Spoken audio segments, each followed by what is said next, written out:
Welcome back to Atkinson Flowers Law. So much is happening in immigration.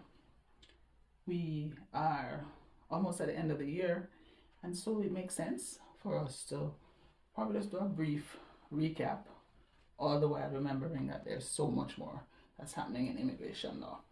Today, probably just about 4 of the exciting things, interesting things that are happening. Travel bans. There are about 19 countries that, as of the 1st of December, the United States has imposed a travel ban on. What does that mean? These specific countries, persons who are coming into the United States, whether it's as refugees or green card holders, their applications have been put on pause by the government because the government has said increased vetting is needed for these persons. What's this increased vetting? Simply means the government is going to go back and look more carefully at those persons' applications, ensuring or seeking to ensure that these are persons that the country needs, and these are persons who are not adverse to the interest of the United States.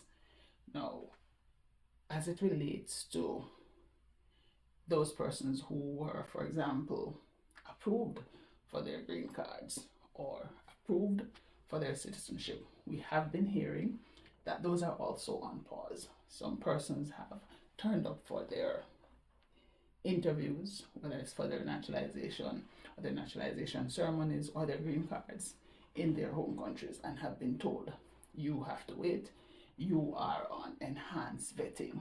So that's something to watch. It's certainly going to be something that continues in 2025. As usual, there are lawsuits pending as it relates to this issue.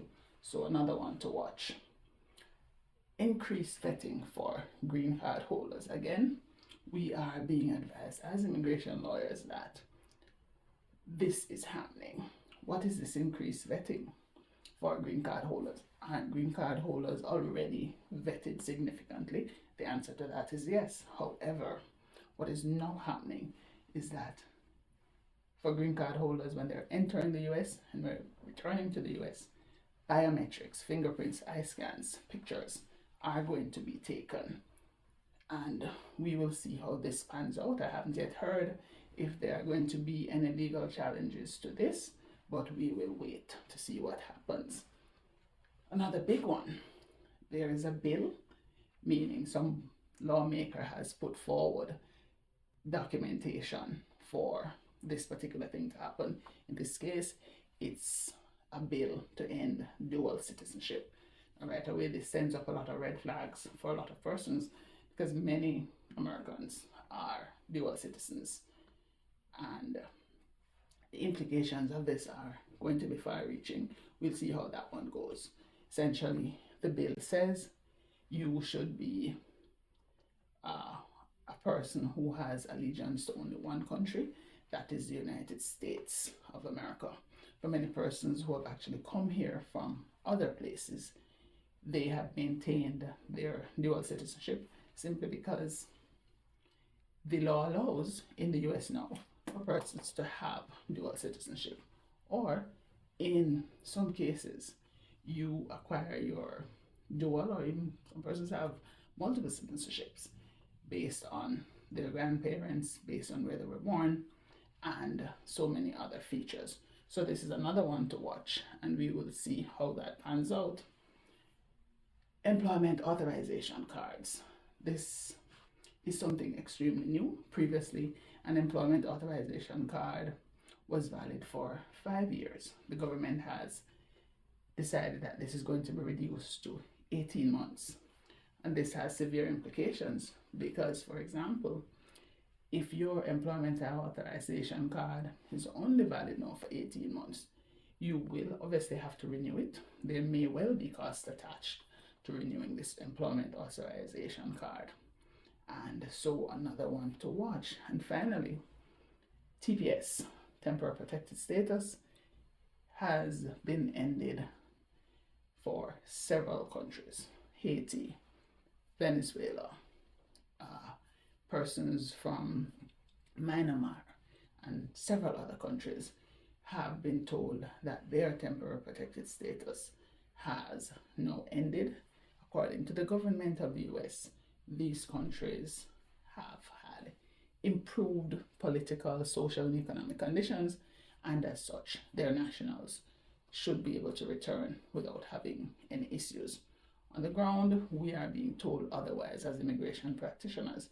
Our clients are indicating that the situation is still very dire in their countries, and from newspaper articles and other forms of news that we have been able to access, we can see that certainly some of these countries are really in the midst of dire situations. However, that is the contention of the US government's stance that the need for TPS in those particular countries no longer exists. Again, there are some challenges by attorneys as it relates to TPS, and so we'll see how those pan out for 2026. Watch, like, share, subscribe, tell a friend about our channel Atkinson Flowers Law, and as always, tell us the topics that you would like to hear about. For 2026, we're going to be introducing something new on a monthly basis. We are going to be having immigration webinars where you can join and hear about topical issues in terms of what's happening on the immigration landscape.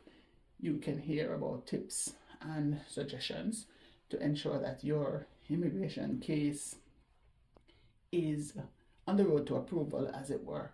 We ask that as the Christmas season approaches, if you celebrate or if you celebrate other holidays for December 2025, you ensure that you are safe. You ensure that as an immigrant in this country, you are keeping all of your documents together. You're ensuring that any application you submit to USCIS is submitted in a form and fashion that promotes approval. And of course, approval is promoted by being careful in the documentation that you submit, reviewing the documentation that you're submitting, checking your supporting evidence.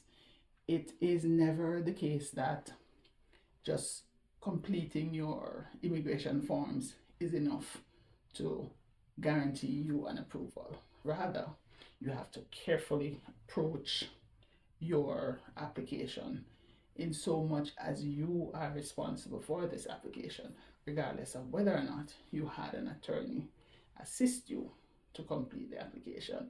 Again, like, share, subscribe, tell a friend. Let us know the topics that you would like to have discussed on this channel. See you next time.